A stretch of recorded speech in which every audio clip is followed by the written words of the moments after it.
Good day mga trops. So panibagong araw, panibagong oportunidad. So yun, may order tayo pero bago yan, time check muna tayo. 9:05 ng March 2.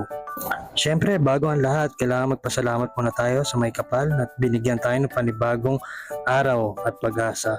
So yan yung order po natin. Under Armour na cap.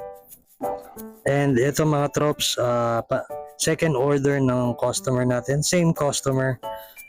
So yun, maraming pong salamat ma'am.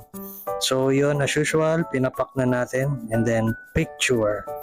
And siya nga pala, yan, si Milo at si Mocha, ang aking mga assistant. So yan, pinapak na po natin. And later, ipapaship na din natin yan.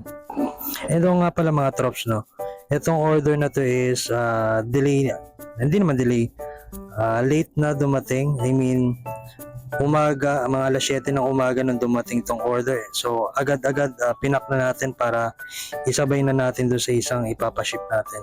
So, yan, papaship na. Yun na araw mga trops. So, yun na nga. So, napak na natin yung order nila boss kanina. So, ngayon, ang oras ay time check is 1:20. So ngayon susunduin muna natin ang anak ko and then yan, papadeliver na natin yung mga orders sa atin. Let's go.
Good day mga trops, this is Nel again from Canvas PH.